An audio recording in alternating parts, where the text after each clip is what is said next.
Na pag-uusapan na yung marriage or love. Balikan muna natin yung kung paano ba nag-umpisa yung masayang buhay ng pag-ibig mo. Tagal na rin kayo ni Julia, no? Oh, parang 3 years na ata. Wow. Yeah. That's a lot of investment already for both of you. Yeah. Tsaka,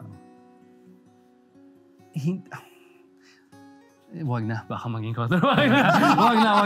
Oh, 3 years. Okay. Yeah. Wag na.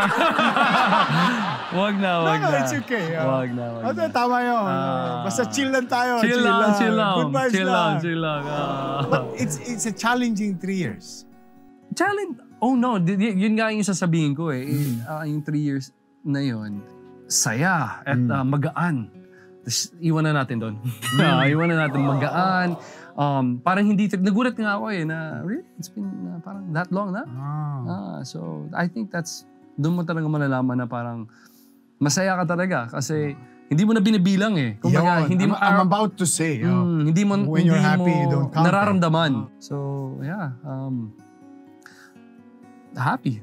What is the best quality of Julia that you like most? Because you have to be happy being with somebody because you may quality siya na dito ko lang makukuha to. Yeah. Alam mo, ang pinakamaganda sa kanya, sobrang secure siya sa pagkatao niya. That's nice. Yeah, and maganda siya. Pero hindi mo ramdaman na, alam mo yung napakasimple lang. Magaan kasama.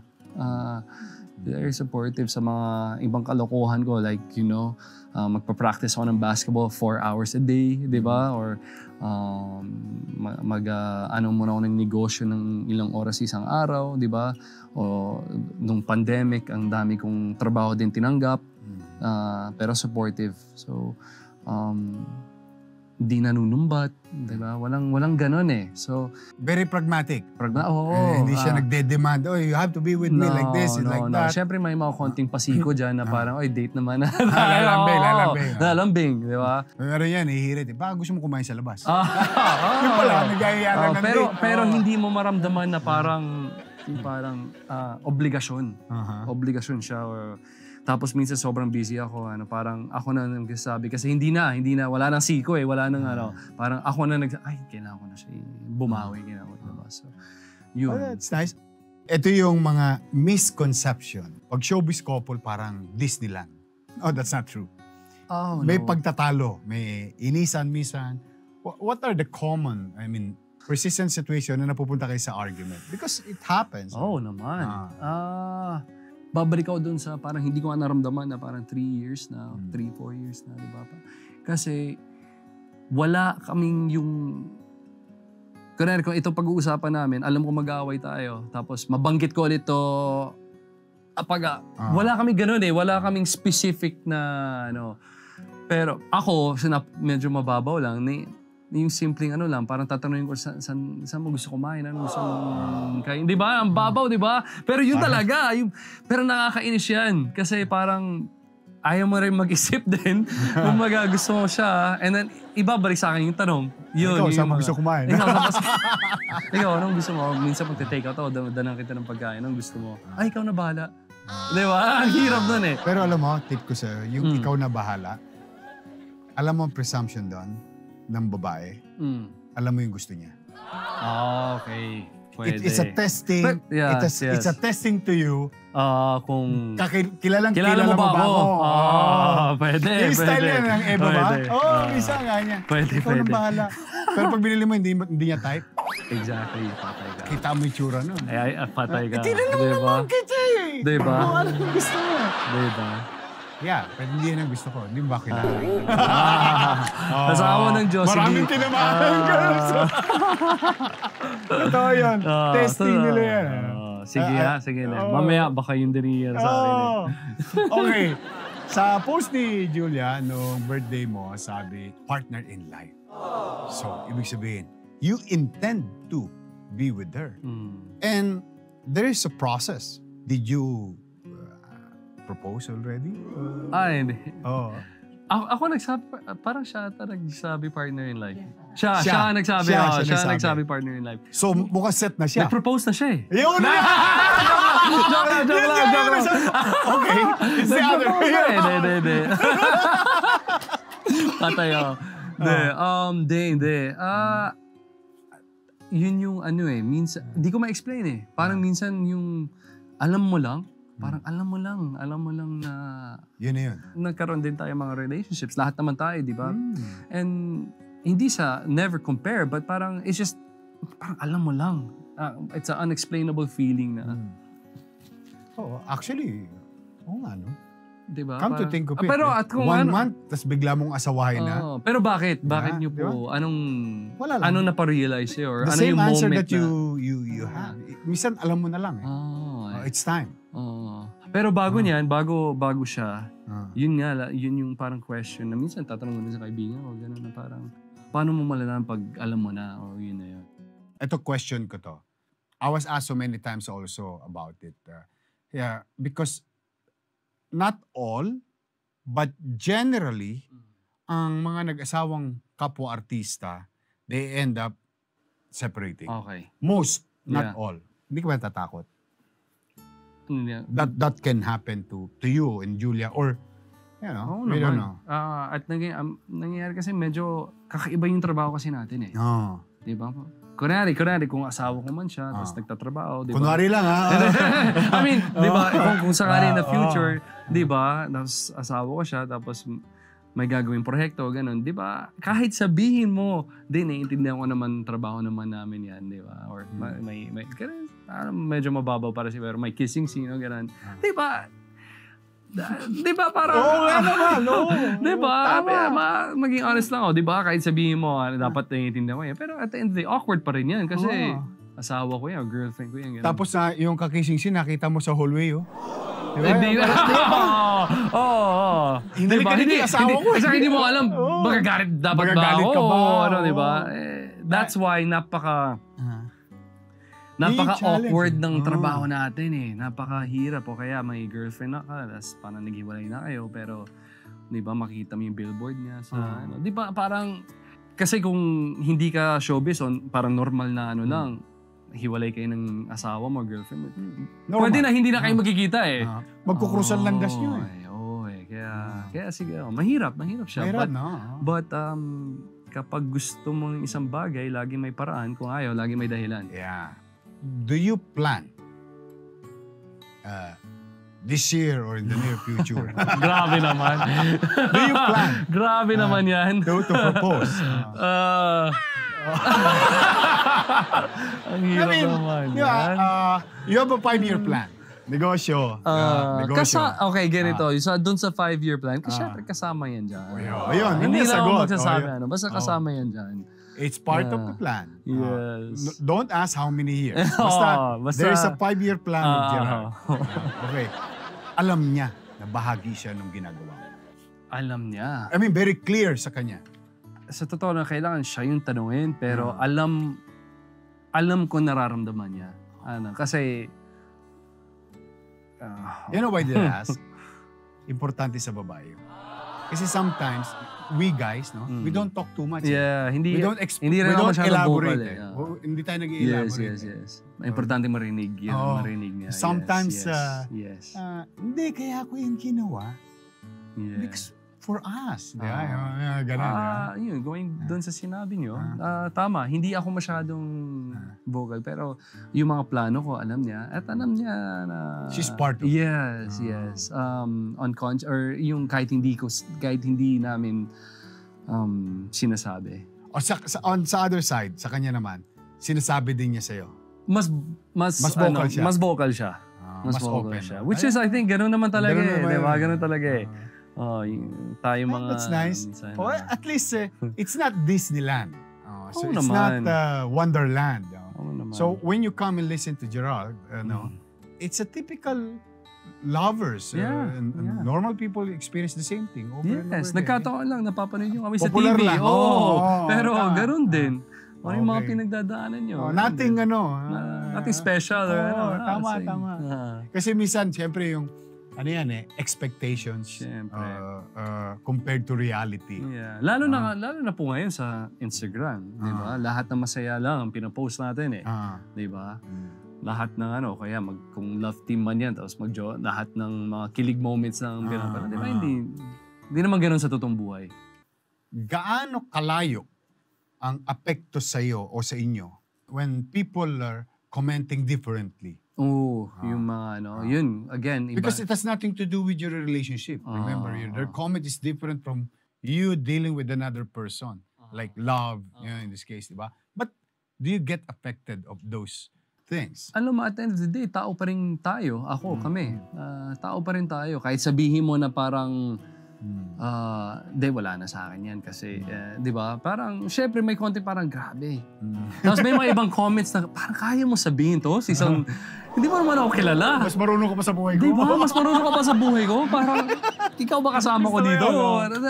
May mga ganun eh. Pero sa dami ko rin pinagdaanan din sa harapan ng camera, at sa panahon ngayon na napakadali lang, kahit sino pwede mag-bash, pwede ilabas kung anong siguro kung masama yung araw nila sa trabaho, ilalabas nila doon sa artisan na hate nila. Alam mo yung ganun. Pwede naman eh. Ang dali lang eh. Yung phone, kasama na natin sa kama. Do you feel good about people who are supporting you? Oo naman. And that's very important sa mga viewers. So, Sobra. Diba, Sobra. Wala naman rin masama pag yung gusto mo naman positive things. Oo naman. But you have to not be too high, not be too low. Kailangan nandito ka lang. Di ba? Kasi pwede mo tanggapin lahat ng mga magaganda sinabi, pero ayaw mo tanggapin yung mga hindi. Hindi naman pwedeng ganun eh. Karami may mga magsasabi sa'yo na hindi maganda o parang may mga konting pwede mo pulutin doon na kunin mo na to improve. Wala. Black! Hindi pa ako nakapag-block eh. No. I'll tell you, share ko lang, as a matter of gratitude to you, this is a personal approach in dealing with these people. I call it noise. Noise, yes. Block. You don't be disturbed with noise. Yes. So when you're into something, you have a goal, you have a dream, aspiration for yourself and with Julia, there must be focus. And noise distract your focus. Yeah, mismo. So gagawin mo, get out of the noise. Huwag ka lang bingi sa mga taong tunay na may malasakit. They'll tell you things, minsan hurtful things. Yeah. But it's real. But those people who doesn't know you, lagyan mo ng tapao yung sa kabayo. So, kaya nakaganon yun. Kasi nakaganon yung mata ng kabayo. Sa basketball naman, ibig sabihin pag nakaganyan, hindi ka pumapasa. Baka ka pag nakaganyan ka, di ba? So, yun ang share kasi. Kasi, you have to have some level of good environment that nabibigyan ka ng drive. Oo naman. Oo naman. Yan share ko lang. Konektado po yan sa tinanong sa akin kung naapektuhan ako. Hindi na ako masyado naapektuhan kasi alam ko yung kailangan ko marating eh. Alam ko yung pupuntahan ko. Tama.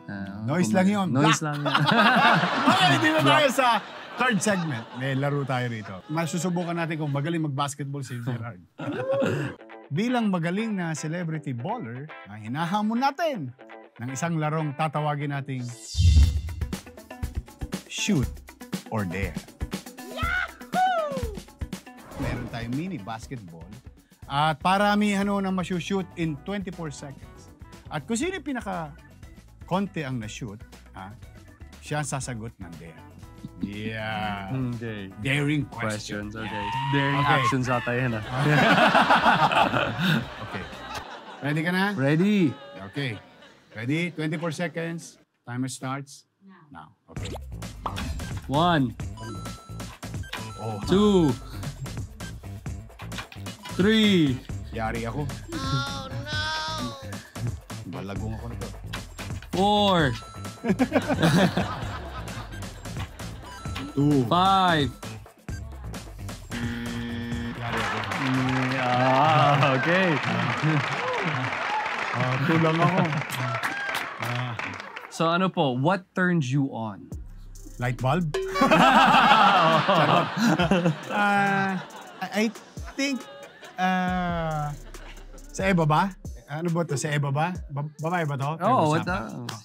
Siguro yung if I see empathy to others, yung actuation niya,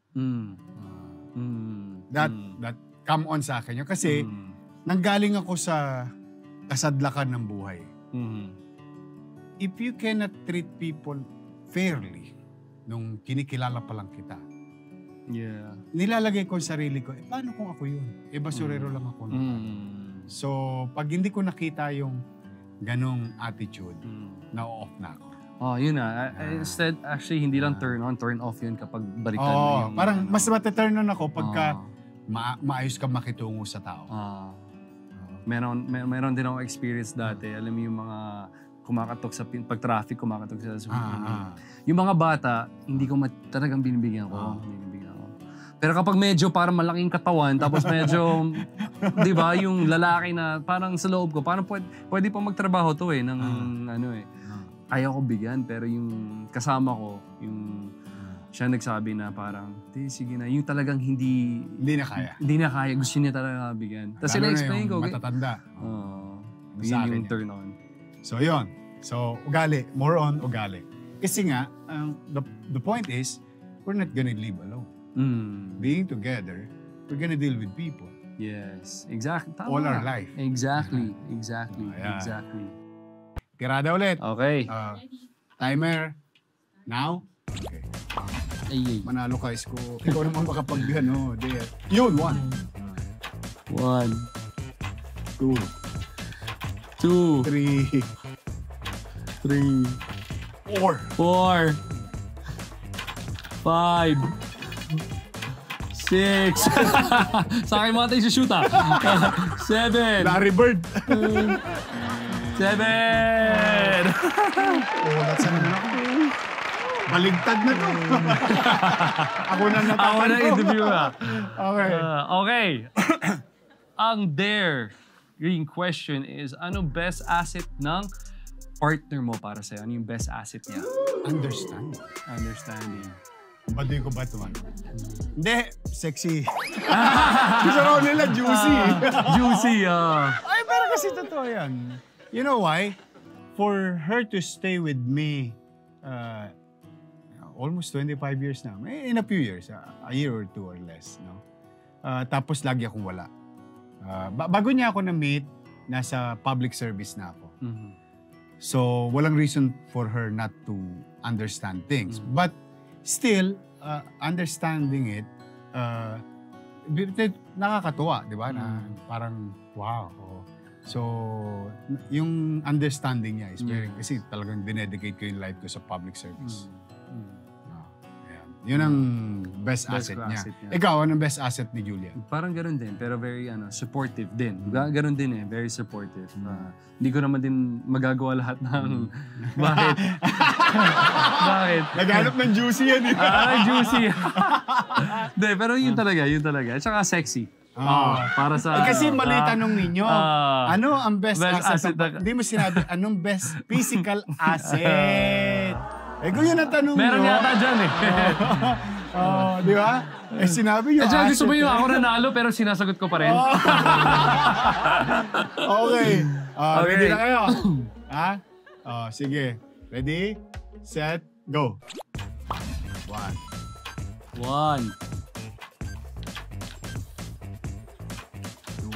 2.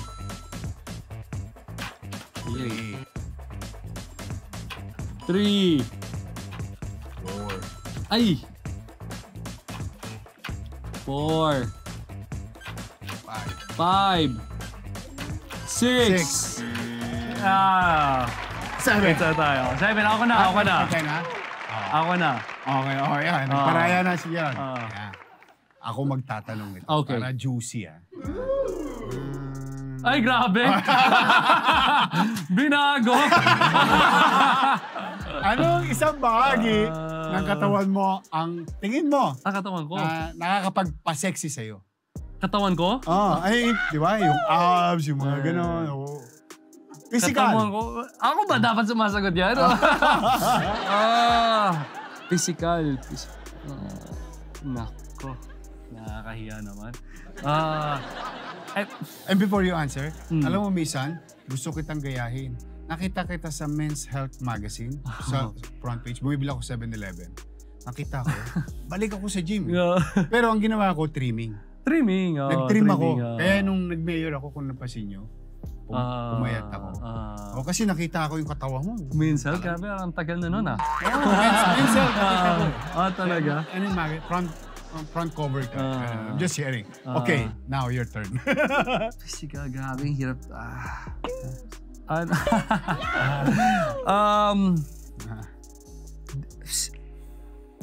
Ako magugulat. Hindi, grabe. Sobra.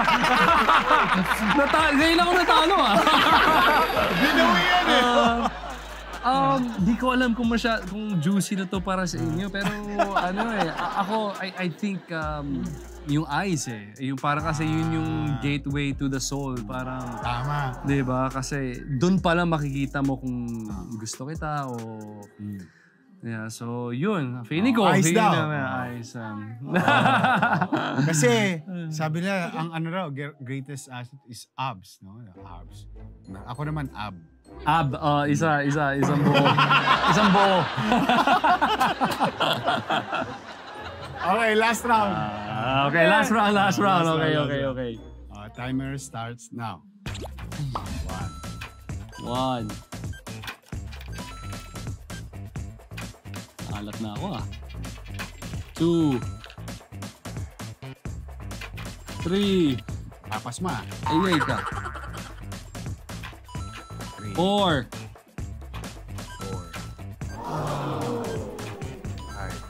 5. It's a tie.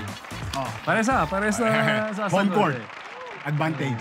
Ako magtatanong, tie Okay. Para sa'yo, gaano ka-importante ang sexual compatibility sa isang relationship? This is an issue. Actually, no? It's very important to relationship. Without putting malice, no? Is it important na yung sexual compatibility? I think so. Napaka-importante din. Kasi it's a long term. It's a lifelong. Tapos, I think, in a way, expression din kasi yan. Di ba?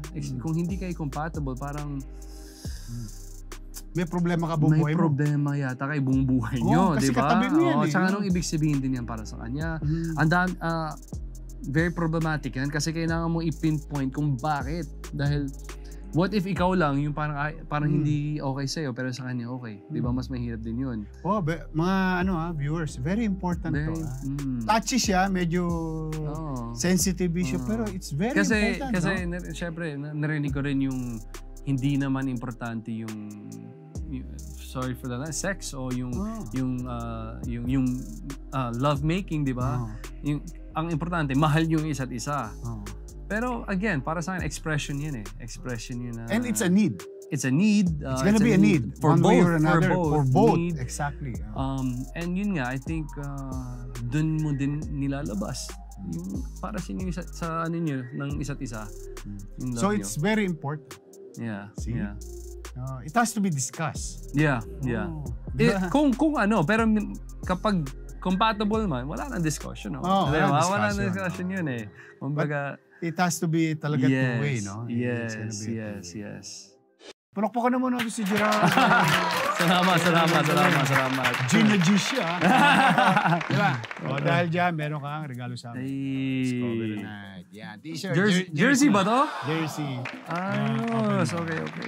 Ano yan, magaling mag-research itong mga to. Uy, baliktaran pa. Yan, Nice. Oy! Okay, Gagamitin ko to bukas. Pang-practice. Gagamitin ko. Thank you, Salamat. Thank you. Thank you, sir. Thank you for having me. Do you have anything that you can promote? Your shops? Go ahead, please. Yeah, kapag may oras kayo, check out niyo yung IG ng Hayati Resort na sa Zambales po yan. And please, kung gusto niyo maging fit, come to the 3rd floor gym. 3rd floor? Yeah, the 3rd floor. Pero nasa 1st floor siya. Huwag kayo mag-ano. Alala ko yan. Okay, tapos, regalo ko kay Julia. Eto, wala na siyang duda. 7 ulam to, 7 araw. 7-day meeting ulam. Yan. Thank you, Gerard. Thank you. Send my regards to Julia. And I wish both of you all the best. Especially good health. And may God continue to guide and bless you together.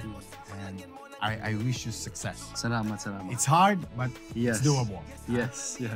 Congratulations in advance. Tandaan niyo, natutunan niyo ngayon within 5 years. wala lang oras basta within that goal. So muli, maraming salamat sa inyo sa patuloy ninyong pagsubaybay sa amin. See you again next week.